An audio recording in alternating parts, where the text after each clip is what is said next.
नमस्कार. तनुजाज रेसिपीजमध्ये तुम्हा सर्वांचं स्वागत आहे. तर आजच्या व्हिडिओमध्ये मी तुमच्यासोबत अजून एक प्रकारचे थालीपीठची भाजणी आहे, तर त्याची रेसिपी शेअर करणार आहे. याआधी पण मी एक प्रकारचा व्हिडिओ शेअर केलेला भाजणीचा, तर ती मी नेहमी वेळेस श्रावणामध्ये असेल किंवा कधीही मी ती भाजणी बनवते. अगदी झटपट होते ती. आणि आत्ता जी बनवणार आहे ना, तर ती मी कडधान्य सगळे वापरलेत, अख्खे कडधान्य, आणि त्याच्यापासून भाजणी बनवणार आहे. अतिशय खमंग आणि त्याचा वास तर भाजताना इतका सुंदर येत होता ना, तर खूप छान टेस्टी अशी ही भाजणीची रेसिपी आहे. तर आजच्या व्हिडिओमध्ये मग मी फक्त भाजणी आणि त्याचं पीठ जे बनवलेलं आहे तर त्याचेच व्हिडिओ शेअर केले. तर सगळ्यात आधी तर मी 2 कप तांदूळ घेतले. तांदूळ छान असे भाजून घेतले आणि सगळे जे कडधान्य आहेत ना, तर ते मी कपड्याने पुसून घेतले होते.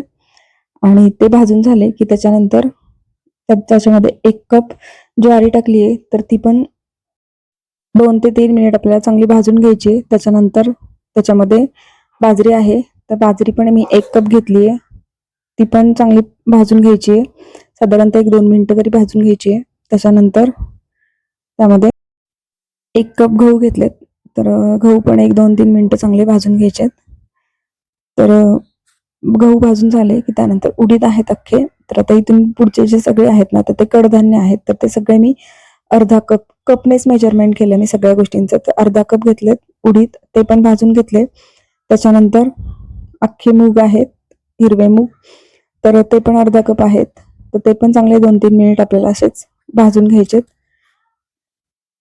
आणि त्याच्यानंतर त्यामध्ये अर्धा कप मटकी टाकली आहे, तर मटकी पण आपल्याला चांगली भाजून घ्यायची आहे. कडधान्य आहेत ना जे अख्खे वापरलेले, ते छान असे खमंग भाजले ना, तर त्याचं फ्लेवर इतका छान येत होता.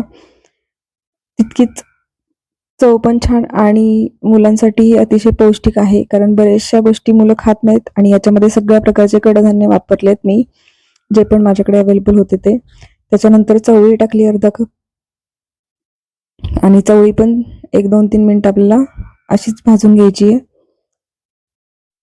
आणि त्याच्यानंतर हरभरे आहेत अर्धा कप, ते ॲड केलेत आणि हे 2-3 मिनिट आपल्याला हे पण चांगले असे भाजून घ्यायचे. गॅसची फ्लेम जी आहे ना, ते थोडी मीडियम केली आहे मी, आणि त्यावरच हे सगळे कडधान्य आहेत तर ते भाजून घेते. त्याच्यानंतर वाटाणे आहेत अर्धा कप,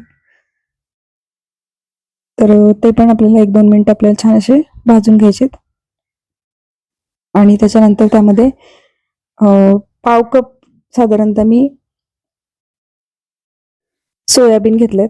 तर हे जे आहेत ते घरचे सोयाबीन आहेत, त्याच्यामुळे मग त्याच्यामध्ये थोडीशी डाळ वगैरे असं आहे, मिक्स आहे ते. त्याच्यानंतर साधारणतः 1-2-3 चमचे म्हणजे पाव कप इतकं पावटे घेतलेत वाळलेले. त्याच्यानंतर अर्धा कप हुलगे आहेत, तर हुलगे पण छान असे खमंग भाजून घ्यायचे. आणि डाळी आहेत, तर त्याच्यामध्ये मी तुरीची डाळ वापरली आहे, तर ती साधारणतः पाव कप आहे, म्हणजे 1-2-3 चमचे. तर ती पण आपल्याला छान भाजून घ्यायची आहे. आणि त्यानंतर मसूर डाळ आहे, तर ती पण पाव कप आहे, तर ती पण आपल्याला छान अशी परतवून भाजून घ्यायची. 1-2 ते 3 मिनिट आपल्याला ती छान अशी भाजून घ्यायची आहे. आणि सगळ्यात शेवटी पोहे घेतलेत थोडेसे, तर पोहे भाजून घ्यायचे 1-2 मिनिट आपल्याला चांगले.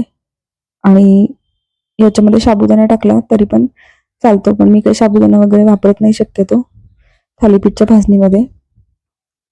त्यानंतर भोपळ्याच्या बिया असतील तर किंवा मखाणे असतील, तर तेही भाजणीमध्ये ॲड केले ना, तरी ते मुलांना खाऊ घातले जातात, कारण भोपळ्याच्या बिया वगैरे जे असतात ड्रायफ्रुट्समध्ये, तर ते काही जास्त आपण मुलंही खात नाहीत.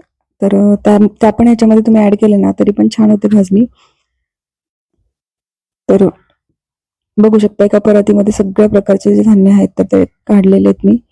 त्यानंतर थोडेसे धणे घेतलेत, साधारणतः पाव कप, आणि ते पण भाजून घ्यायचे. त्यानंतर जिरा आहे 2 ते 3 चमचे, ते पण भाजून घ्यायचे. आणि साधारणतः 1-2 चमचे की बडीशेप घेतली आहे, तर ती पण छान भाजून घ्यायची आहे.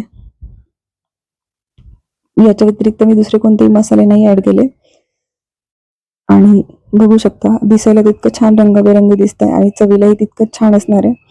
तर आजची रेसिपी तुम्हाला आवडली असेल तर रेसिपीला नक्की लाईक करा, कमेंट करा, शेअर करा. आणि तनुजाच्या रेसिपीला सबस्क्राईब केलं नसेल तर नक्की सबस्क्राईब करा आणि बेल आयकॉनवर क्लिक करा, जेणेकरून येणाऱ्या रेसिपीजच्या नोटिफिकेशन तुम्हाला सर्वात आधी मिळतील. तर बघू शकता तुम्ही छान असं पीठ दळून आणलंय. आता याचे नेक्स्ट व्हिडिओमध्ये मी थालीपीठच्या रेसिपीज पण शेअर करेल. दोन्ही प्रकारच्या थालीपीठचे जे भाजणी आहेत तर त्याची पिठं बनवून झालेत तर त्याच्या रेसिपीज मी नेक्स्ट व्हिडिओमध्ये नक्की शेअर करेल. रेसिपी नक्की ट्राय करा.